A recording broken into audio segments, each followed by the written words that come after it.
Hello, my name is Khalid, and today I'm going to be talking about my presentation, which is should transgender athletes compete in MMA with cisgender athletes?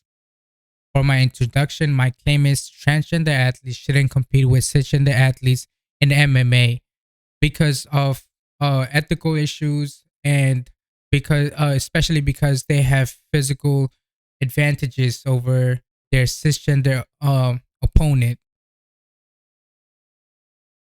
Research shows that males have 15 times more testosterone level than females.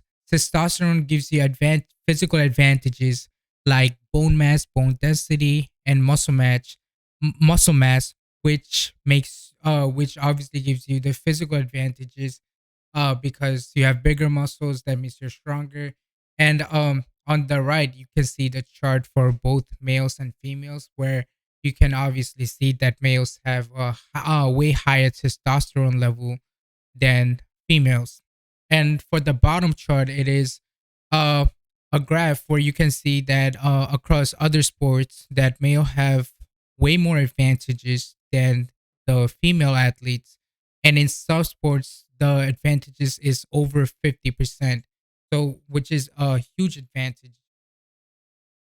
The other side's argument, where some people believe that transgender athletes doesn't have any advantages over cisgender athletes, and that people are being discriminatory because they're transgender. They argue that transgender athletes go through testosterone suppression, so they don't have any real advantages. They also argue that sports are based on skills and not the gender of the athlete. The argument the other side provides is aren't valid because no studies has ever found a muscle loss greater than 12% with the testosterone suppression. Even after a year, the muscle loss is only around 3 to 5% on average. The argument about skills is also not valid because in a combat sport, physical statistics do matter because it takes both skills and physical advantage. In the and when you're in a combat sport, physical advantage has a way bigger chance of winning than just skills alone. Athletes need both, otherwise, it becomes unfair. One great example is the first picture where you see Fallon Fox versus Tamika Brents.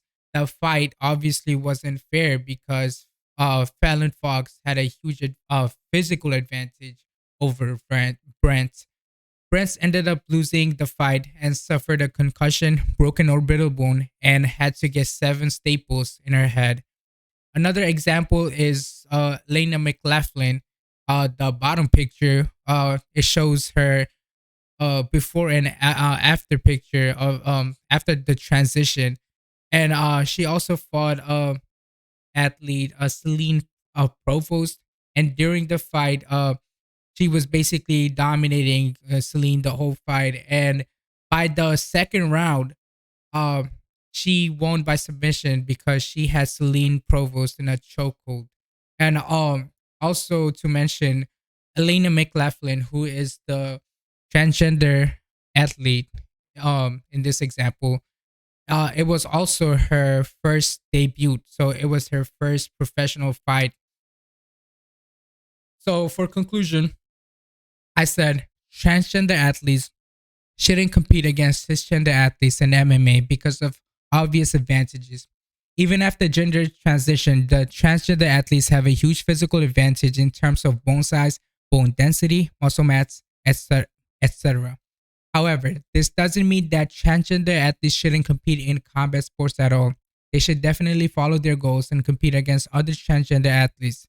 This is a sport where fighters can die.